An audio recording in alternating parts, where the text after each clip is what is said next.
I'm very happy to introduce a really good friend and the inspiration for Cycle for Survival, Jen Lynn, and she's going to come and talk to us a little bit about her story.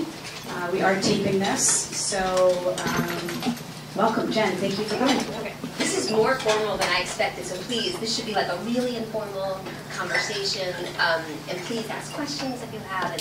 And, first of all, before we start, I find it ironic that I was asked by Cass and Mike to come here to motivate and inspire you guys when I've been looking at what Buddy Media has been doing. I can't tell you, it brings tears to my eyes how inspiring and how motivating you guys, what you've done for me.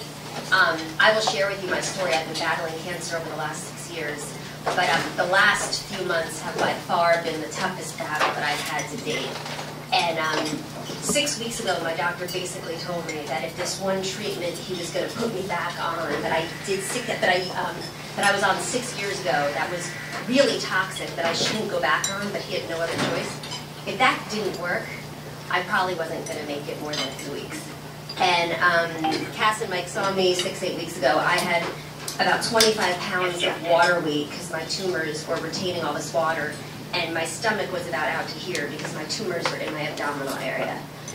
It's never been that severe before. So a miracle happened, and this chemo is working.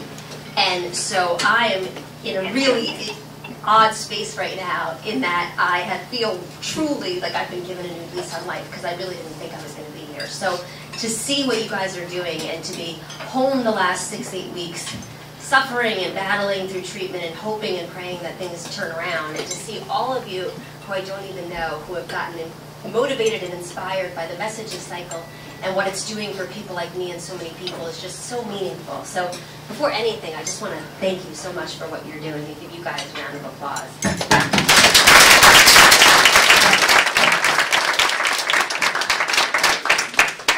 It'd be fun to share with you a little bit about the story of Cycle for Survival and what I've learned along the way. Because I always say to people, it's not about the illness, it's about what you learn along the way. And I think for me, what I've learned over the past years is a lot about living fearlessly and how you have control over how to live your life. And that you, whether you're sick or not, every single day can make a decision about how you want to live your life, and you have a choice in how to live your life. And I think that has been the one fundamental difference that has just taught me so much. And if there's one thing I can share with you, I want it to be that, because I think we all could do so much more with our lives if we live fearlessly. So, like I said, I was diagnosed 6 years ago, almost to the day. I was actually diagnosed on New Year's Eve. Like, what a shitty time that you guys did. And while everyone else was like celebrating, my husband and I were like walking through the hospital, like me and my little, like, it was funny, my parents had given us like Happy New Year hats. It was not a very Happy New Year. But I started, this was 6 years ago, and I noticed in like October, November, my husband and I were playing tennis. And I felt like I had a pulled muscle in my stomach. It was really weird. It was like very vague, like I didn't know what it was. My husband thought I was a wimp. But like I just felt like something just didn't feel right. And it kind of went away, and I didn't think about it. And then all of a sudden I started getting like night sweats and fevers at night. But nothing so severe that you would really think twice, but they just didn't go away and didn't go away. And then like early December, they've been going on for like 3 weeks or something. I'm like, this is weird, maybe I have a cold. Went to the doctor, she gave me antibiotics, they didn't work. Went back 2 or 3 times, and she said, okay, we're gonna just do blood work, because it's weird that things aren't going away. Did blood work, said, okay, but you have an infection, but we don't know where. So they did a scan of my whole body. And I'll never forget it, the radiologist said to me, this was like Christmas Eve, like I have a knack for picking holidays to get back at me. It was like Christmas Eve, and the radiologist said to me, are you aware that you have a tumor the size of a football in your stomach? I was like, nah, I think if I was aware, I'd be doing something about it. No. So anyway, so that was when life kind of changed. I found out I had a very rare form of cancer called sarcoma. And basically, the past 6 years have been a series of in treatment and out of treatment. You know, the positive thing about my disease is that if it stays in the same area, it's treatable. However, over time, it gets more pesky, it gets more resistant to drugs, and because it's a rare cancer, there are only so many treatment options out there. And I started to learn a lot about rare cancers, because I had never heard of sarcoma, and I started to realize that there are all these rare cancers out there that actually account for 50% of total cancers. and affect over half of the people who have cancer, but yet they're considered rare or orphan. They call them orphan because they don't get the love or attention of the pharmaceutical communities. So you guys are in the business world. We understand that, you know, if a pharmaceutical company can't make money off of a drug that costs billions of dollars to create, they're probably not going to invest in it. So for people who have more rare forms of cancer, less people are naturally going to go on those drugs. So as a result, there's not as much of an incentive to create drugs. So I started to realize that forget about creating drugs, there's actually all these treatment options that we don't even know might be helpful for people who have rare cancers, but they just haven't been tested. So my husband and I met with our doctors, and we said, okay, we want to raise some money. We're going to try and raise $10,000, and we're going to put something together. What would the money be most beneficial? And my doctor said, you know, forget about bringing new drugs to trial, because that costs billions of dollars. If we just were able to do more primary research and take the millions of great drugs that are out there and test them, we might be able to find more options for people with rare cancers than we currently have. And what's interesting to me, which I learned, which I was surprised by, is when I think rare, I think like a sarcoma, which is like 1% of cancers. But what's amazing is rare cancers just means less than 200,000 cases a year. So cancers that we've all heard of, like uterine cancer, pancreatic cancer, melanoma, sarcoma, all pediatric cancers, leukemia, lymphoma, those are all considered orphan cancers. And I think we probably all know people who've been affected by them. So my husband and I were like, all right, we're going to do something. And I come from a marketing background. I ran marketing at Ann Taylor for a little while, and I recently, in my last job, was running marketing at Nickelodeon. So I was like, all right, I like to throw parties. I'm like, I'm going to throw an event together. I don't know what it is, but I'll come up with something. And I personally love to cycle or spin.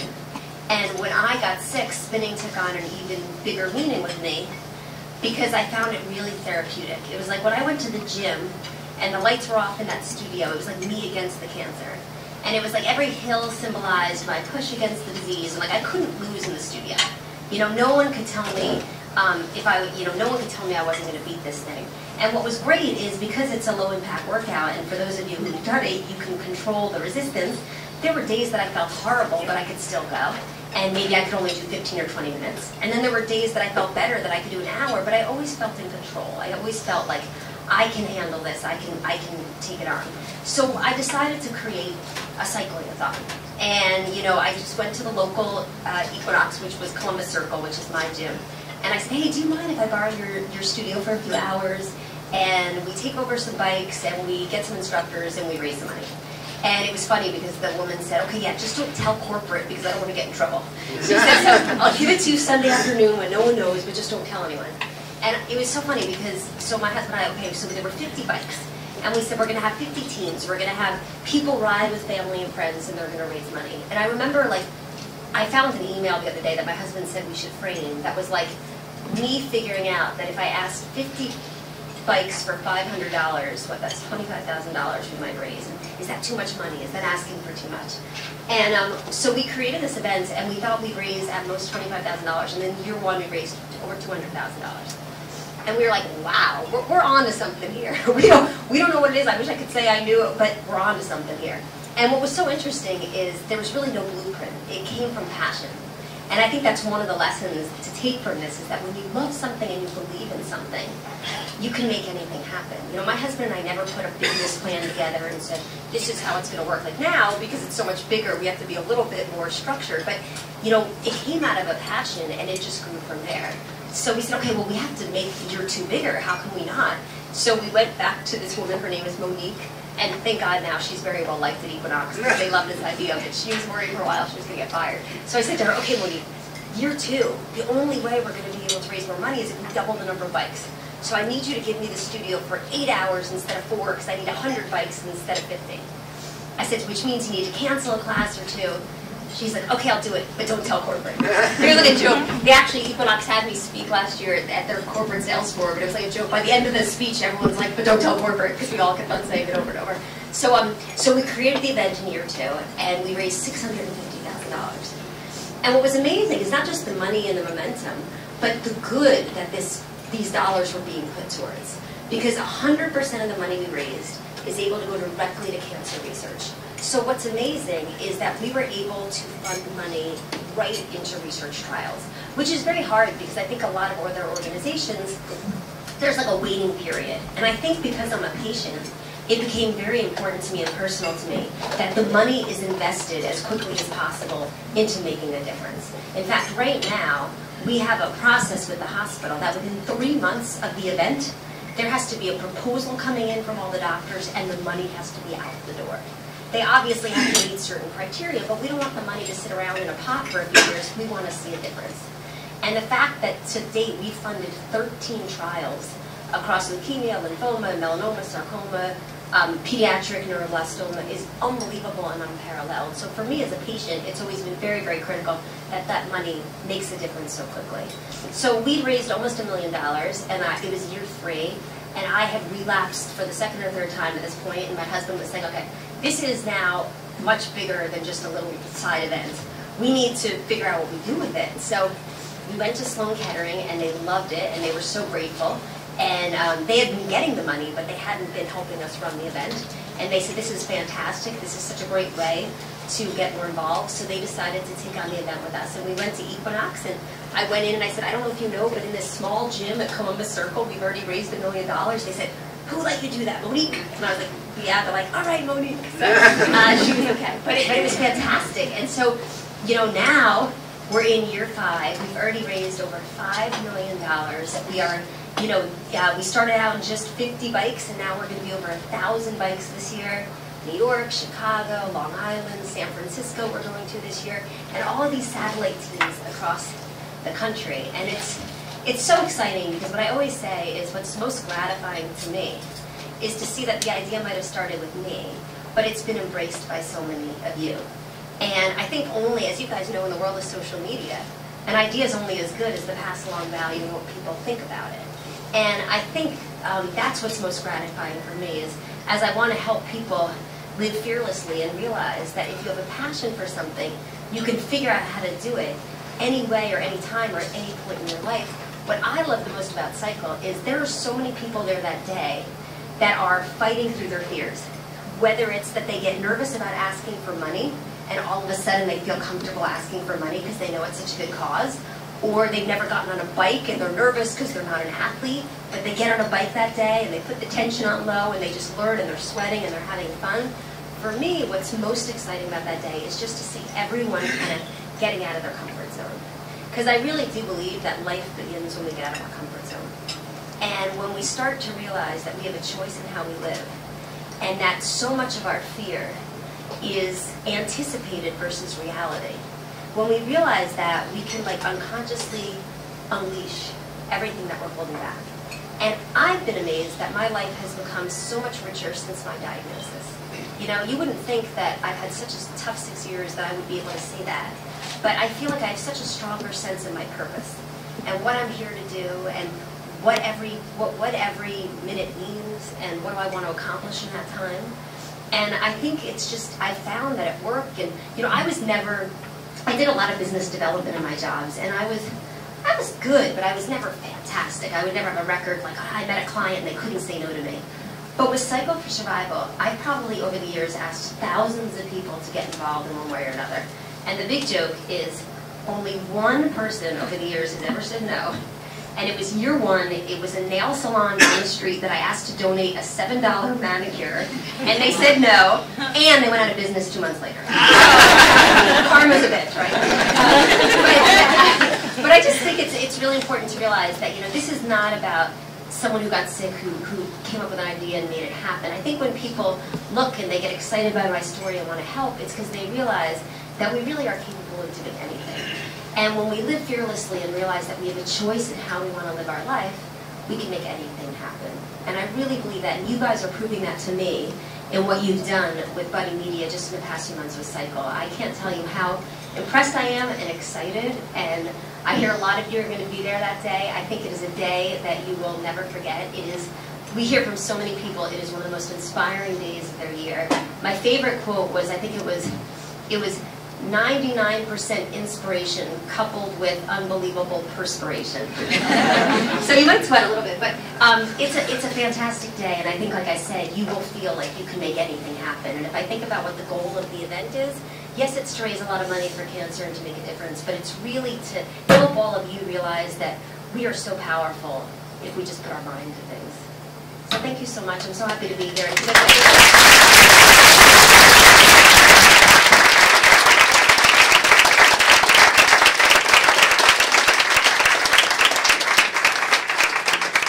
anyone have any questions? Any questions?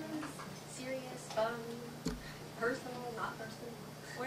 Anybody of the captains know what we're up to exactly? Question for you. Yeah, sure. Of the clinical trials that you've sponsored, have they found any drugs that affect rare cancers? Oh yeah. So we funded 13 trials. They've all been effective for some. But what's really exciting is there's this expression that I've never heard of before called benchtop to bedside. And what it is it's basically the time frame between when a doctor comes up with a drug benchtop in his lab and brings it bedside to a patient's table and actually is able to give it to a patient. And that process is usually, unfortunately, about 5 years because they have to find the drug, do testing, say, I think I believe in it, and then get all these grants, and that takes years to get grants. So what we've been able to do, because we've been able to consolidate that grant process, we've actually been able to take that 5 years and make it to 18 months, which is unbelievable. But to your point, so we funded 13 trials. If you actually go to the website, you can see what they all are. Sarcoma, leukemia, lymphoma, melanoma, neuroblastoma, which is an eye cancer. All of those trials have been actively been given to patients. And yes, I mean, some of them respond, some of them don't. I actually was put on a trial. One trial I actually was put on. It didn't work for me, but it worked for a lot of other people. So yeah, they absolutely are seeing results, which is fantastic. Yeah. Any other questions? You guys can come up afterwards. I'll be here. Thank you guys. Thank you so much. Thank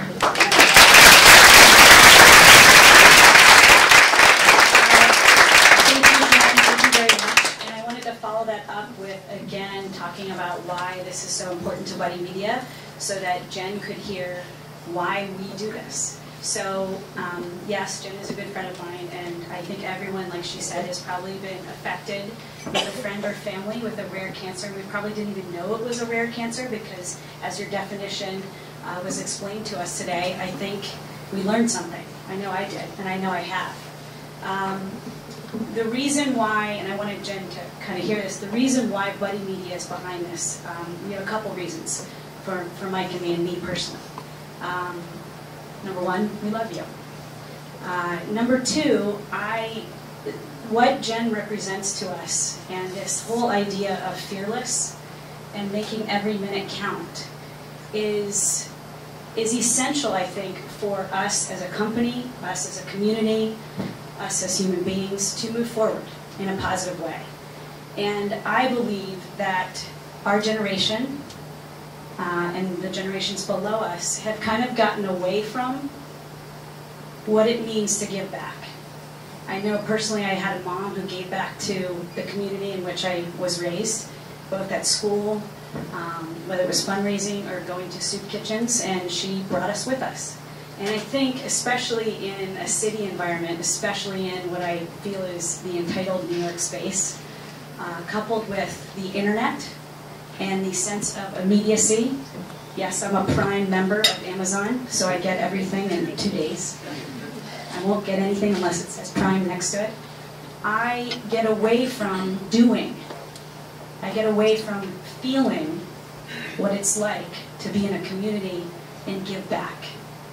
And instead, what I feel is a lot of taking, right? So what is giving to me? What do I get today? What do I get out of you? What can I do? And if people ask me why I continue to work with my husband, one of the greatest people in the world, and as well as visionary, it's because I want to create communities that help to make each other better and to learn to give back. So I hope today you got to see the inspiration for Cycle, because she truly is amazing. And I hope that you will thread that, what she said about living fearlessly, to also what we can do every day in teams, with your family, with your friends. And remember that everything counts. I know work can be a pain in the ass. I hope that you like it more here than you don't. But I also hope that while you're here, we can have some fun and give back along the way. So thank you very much for stopping lunch and being here. Thanks.